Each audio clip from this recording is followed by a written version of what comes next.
Viewer discretion is strongly advised. This story is for entertainment and education only. The courtroom was completely silent. No cameras were allowed, but people who were there all said the same thing. When Mike Myers walked in, everything changed. Yes, that Mike Myers, the actor from Shrek, Austin Powers, and Wayne's World. So why was he at the most disturbing celebrity trial in years?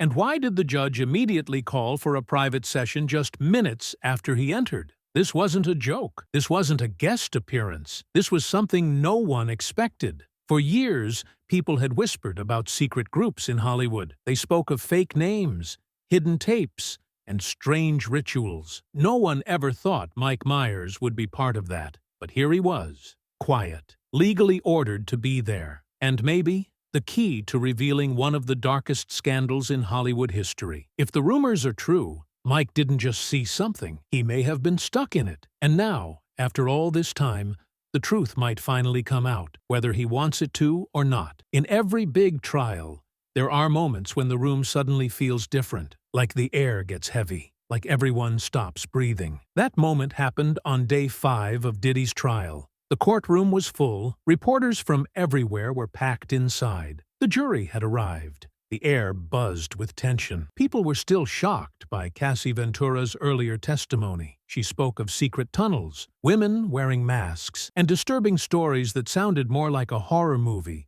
than real life. But just when it seemed like the worst was over, the back doors opened. A man in a plain gray suit walked in. He didn't say a word. No one announced him. He didn't have security. He walked quietly to the back and took a seat. Heads turned. People whispered. Then someone gasped out loud. It was Mike Myers. Yes, the same Mike Myers who made people laugh for years. The actor whose career was built on silly characters and comedy. But now, he was sitting quietly in the back of a courtroom during one of the most serious celebrity cases ever. At first, people thought it was a mistake. Maybe it was someone who looked like him. Maybe he was lost.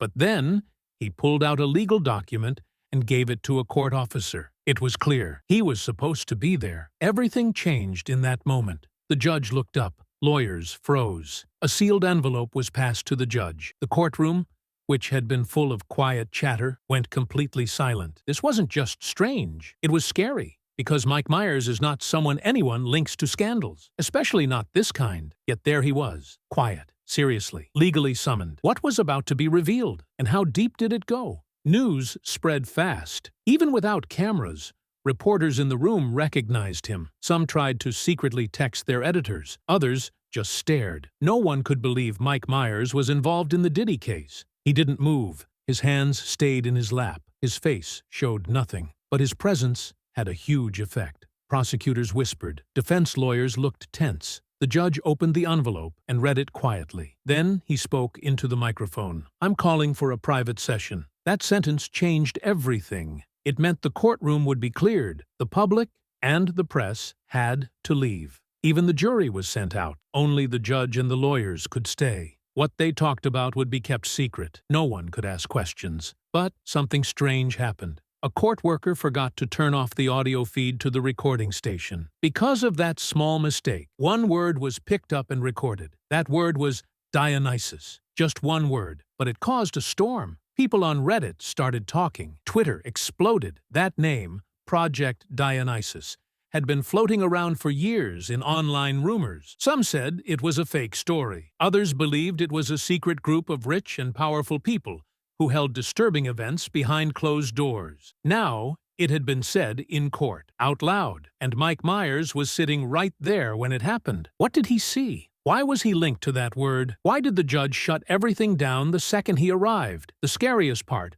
was how fast people believed it might be true. Project Dionysus had always sounded like a made-up story. Just another creepy theory about Hollywood. People said it was a secret club of artists and celebrities. They said events were private. Phones were not allowed. Everyone wore masks, and everything was recorded. Until now, there was no proof, just whispers. But when Mike Myers walked into court, and that one word was recorded, everything changed. Sources close to the case said the unthinkable. Mike Myers wasn't just there to watch.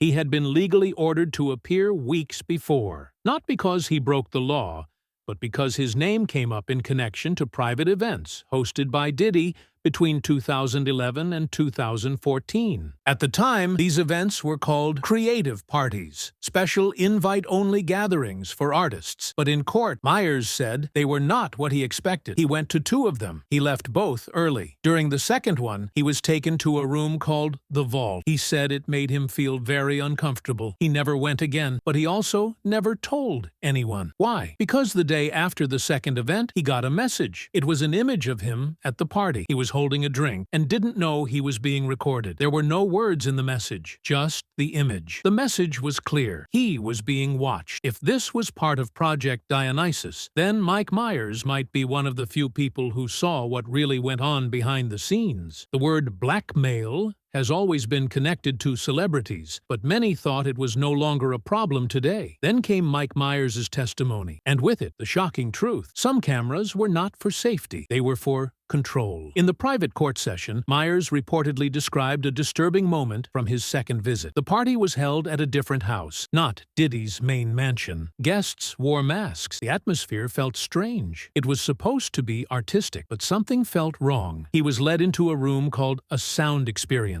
There, he noticed a camera turn on, not one built into the wall. It was held by someone pointed straight at him. He asked about it. A man in black said, "It's for the archives. Relax." The next morning, Myers woke up with a headache. His memory was fuzzy. He only remembered pieces. Red lights, someone speaking German, a woman in a porcelain mask humming. That evening, he got a message on his phone. No name, no contact, just one image. A still shot from a video. It showed him sitting on a leather couch, not knowing he was being filmed. That's when he realized what had happened. It wasn't a party. It wasn't art. It was a trap. He never went back, but he also stayed silent. When prosecutors asked why he didn't tell anyone, his answer was simple: because I knew they had something, and I didn't know how many cameras were rolling. That statement shocked the courtroom. It wasn't just about what he saw, it was about what they took from him: his privacy, his ability to speak, his freedom. And if this could happen to Mike Myers, how many others were also caught on tape? Cassie Ventura had already told a shocking story. She described tunnels,